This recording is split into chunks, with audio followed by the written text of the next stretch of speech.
everyone, and welcome to my talk. Thank you so much for joining me today. I'm so incredibly excited to be part of virtual Jane Austen Con, and my talk is titled A Deep Dive into Miss Lamb, Exploring the Life of the Wealthy Black Heiress in Jane Austen's Sanditon. Jane Austen's final work, Sanditon, published in 1817, showcases new characters and landscapes not seen in her previous publications. This unfinished book features Miss Lamb, a wealthy Black heiress from the West Indies, who visits the town of Sanditon on vacation. In my lecture, I analyze her character in the broader context of the 19th century in England. By exploring her character, one can learn more about race relations in England, Britain's West Indian colony, and the significance of her upper-class status in the novel. Due to the unfinished nature of the book, delving deeper into the historical context and looking at similar literature provides a more detailed character map of Miss Lamb missing from the original text, bringing her story to life. I also will examine the television show Sanditon to see how the program brings Mrs. Lamb's story to life while exploring the parallels between the novel's adaptation and historical context. The creators used the original material of the text for the first episode, but then venture off creating a more fleshed out storyline as the series progresses. And just as a quick refresher, so the book follows Charlotte Haywood, the eldest daughter of a family of 14 siblings, who is invited to stay with Mr. Tom Parker and his wife, Miss Mary Parker of Sanditon. She accepts the invitation, excited to see the once quiet town transformed into a bustling, must-see seaside getaway. While staying at the Parkers, Charlotte meets the eclectic class of Sanditon's residents, including, for example, Lady Denham, a woman of substance or means of an aristocrat or something. Determined to stop the Sanditon's development, hypochondriac Parker clan of Arthur, Susan, and Diana, and Sidney Parker, Tom's handsome younger brother, along with a variety of travelers who are on holiday. Miss Lamb, a West Indian woman, arrives for vacation in Sanditon, the only character mentioned by her race in the entire text. Austen describes Miss Lamb by writing the following.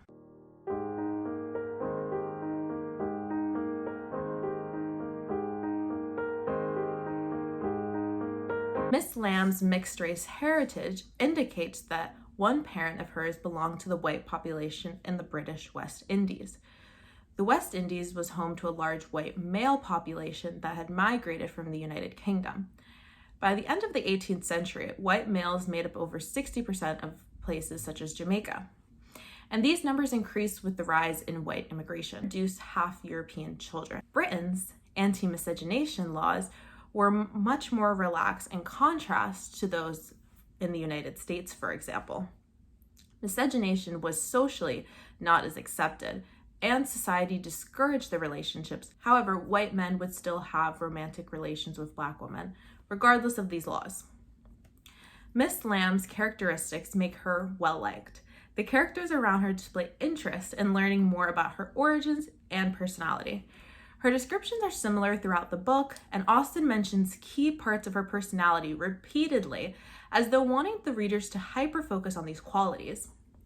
Austen rarely describes race in her books. Her writing style centers on specific qualities of characters, such as beauty, intelligence, and wealth.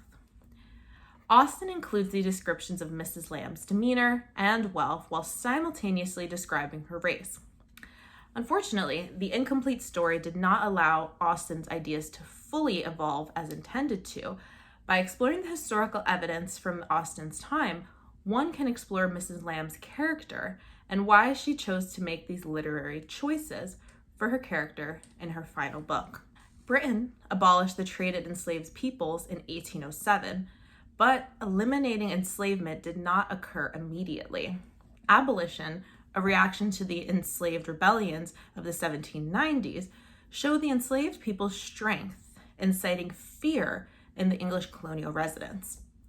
Even after England outlawed the trade in enslaved peoples, a new system replaced it to maintain the country's wealth and production, and this was called apprenticeship. According to David Lambert's article, An Introduction in Caribbean Empire and Slavery, he states the following.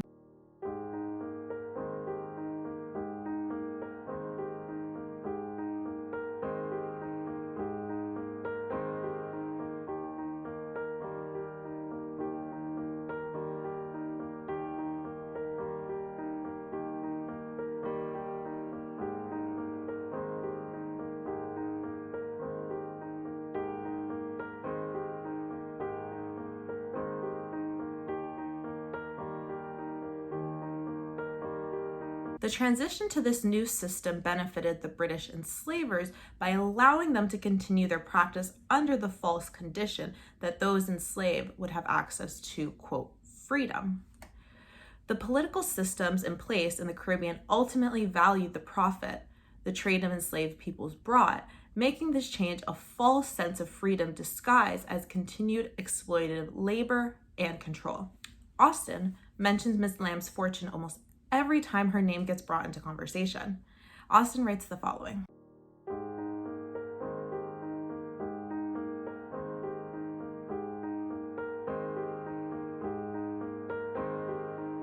She has more wealth than anyone in Sanditon. The book does not describe how she acquired this wealth, but one can look at the systems in place that created wealth for Britons. Estates in the West Indies had a one-crop cash economy. Creating a one-crop estate meant harvesting a single profitable crop to export to the islands. Harvesting popular crops made them more accessible and cheaper to export. The West Indies mainly harvested sugar. During the 16th century, sugar was exported to England, making it expensive and mostly available to the upper class who could afford it. Sugar's new accessibility in the later centuries allowed England to grow their economy by selling the crop to other countries and to create a monopoly on sugar. The sugar's popularity required more enslaved labor in the Caribbean to meet the new quota. This began in the 1640s in St. Kitts. Sugar production required large amounts of livestock, laborers, and machineries to harvest and store it. The economy boomed with the increase in enslaved workers who were sold for £7 each during the 1600s. However, those prices increased as the demand for their labor grew in the 19th century. Sanditon, the show, explores the sugar industry by making it the source of Georgiana Lamb's income. Particularly in season 2, she explores her wealth and how her father acquired it. Her father in the adaptation has passed away, selling his sugar plantation, freeing all the enslaved peoples. The choice presents a percentile fantasy more palatable to current viewers, giving his character a redemption arc that rarely occurred in the historical context. The show addresses the abolitionist movements and the fact that the British abolishment of the trade in enslaved people does not mean the practice itself has vanished. Due to the sugar production's cruel nature, Georgiana rallies support by banning its use in Sanditon. This is her way of protesting the trade. This comes, of course, with resistance, particularly from Lady Denham, who believes Georgiana to be a hypocrite. Georgiana confronts her during the scene in episode 12 during the garden party. I really enjoy the way her character handles these difficult situations and questions, but I am also critical of the blame being entirely on her. The relationship between her parents is described as one of mutual affection, even though her mother was enslaved, which adds to the irony.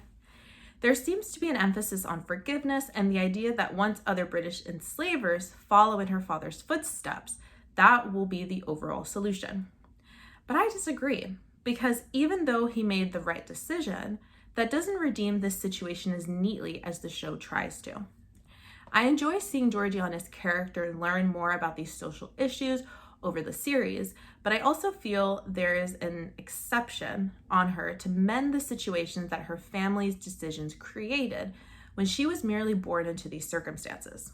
Others rally support for Georgiana because they know her, and she has created respect in Sanditon by season 2, having a group of very loyal friends, and the relationship she's formed also come from having this influence and wealth. Miss Lamb, coming from a wealthy family, had several options when it came to her inheritance. Due to her unknown status of her family, a few possibilities may have occurred depending on her situation, if we look at it in the context of what's just in the book. Inheritance laws changed throughout the centuries in England. During the feudal period, inheritance was divided into thirds, one given to the lord, another to the church, and the final to the families.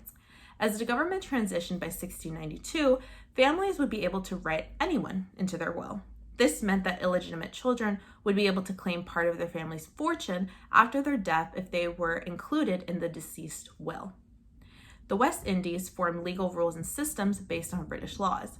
However, there were still societal rules and stigmas that created difficulties for mixed-race children securing their inheritance, especially if they resided in the West Indies, since British law did not apply there.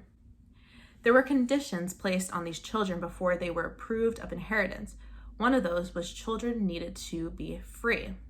If they were born enslaved, their overseer had to give them their freedom, or they would not be allowed to get their inheritance. If they were illegitimate children living on someone else's land, they were seen as the, quote, property of that estate, and relatives could not claim them. Miss Lamb seems to have her freedom because she can freely travel to England even under the guidance of a chaperone. As the Miss Frakes population increased, constant disputes between inheritance persisted, but racial differences continue, resulting in rising tensions amongst mixed children. We can also look at others in similar situations at the time and know that Miss Lamb would have gained some form of wealth and guardianship specifically because of her illnesses, described in the book. Amanda Ray Prescott wrote an article, and this explores the discourse surrounding the release of the show, specifically the influence of social media in discussing fan opinions.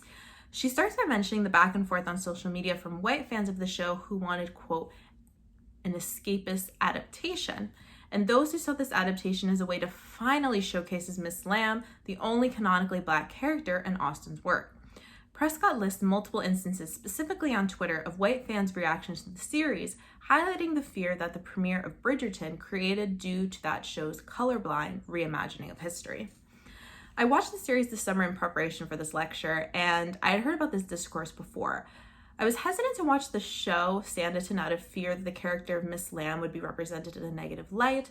I think Sanditon, unlike Bridgerton, follows the traditional Austen model of sticking to her white characters and storylines, even though you can read a novel such as Pride and Prejudice and create a completely BIPOC adaptation that still discusses the key components of the book but adds a more diverse spin.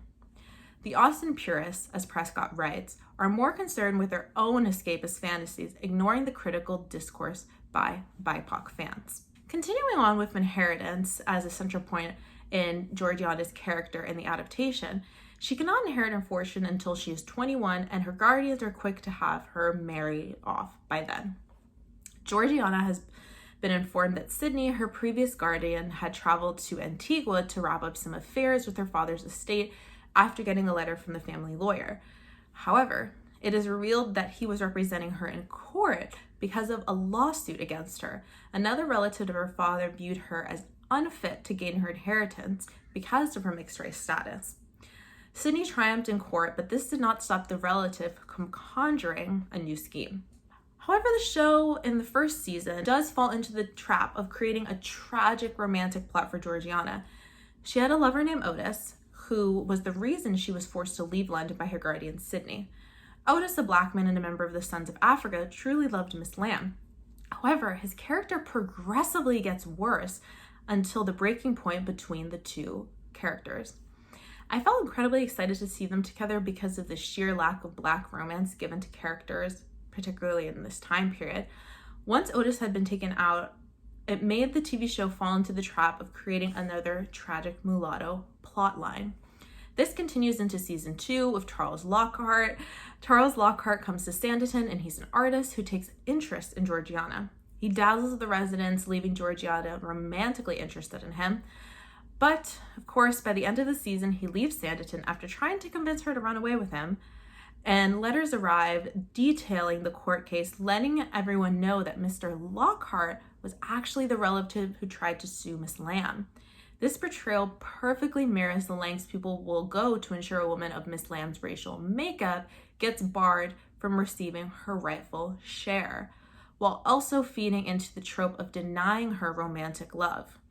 2 other characters are married off in the show, and I understand that Miss Lamb herself loathes the idea of a baseless marriage, but there is a way to write a romantic plot while also keeping the integrity of her character, and I truly wish that the show would be able to do this at some point. However, no matter the privilege of Black women are given, they still will never be equal in the eyes of British society. Austen's work opens the conversation surrounding Black wealthy women during this era and reflects the changes occurring in the time she wrote the book before her death. By exploring the show and the book, we learn the way rich Black women lived in British society. The show links these points, adding to the original story, making Miss Lamb a more fleshed out character. The show also does a great job to sticking to the more historical background and socio-political issues that arose during that time. However, even with the positive changes to make Miss Lamb's life more palatable, this further demonstrates the question, is a fictional happy ending possible for a Black woman living in a town that is built on the racial exploitation of Black people? And what will the writers consider an appropriate happy ending for her story? The need for creating media today with stories centering Black women's voices, specifically in period pieces, stems from a place of wanting to include their voices into the conversation that has been dominated by white stories only. Sanditon, unlike other shows, showcases the reality of 19th century England, trying to stick to a more historical storyline, but it is influenced by a modern lens in the decisions it makes to make certain characters more likable. Miss Lamb's story is important because she was not the only example of a Black wealthy heiress in British literature and history. The stories of these women are abandoned for the same white-centered narratives, and while the show does have its flaws, overall it does provide a larger picture of her character that I believe the original text could not. I'm eager to see how the show progresses into the third season, and if Georgia will finally have her happy ending. Thank you so incredibly much for coming to my talk today. There will be links down in the description box for all of the resources that I mentioned in this video. Let me know if you have any questions or any comments or anything, please leave those down below in the comments section. And once again, thank you so much for Virtual Jane Austen Con for having me here and giving this talk today. Thank you.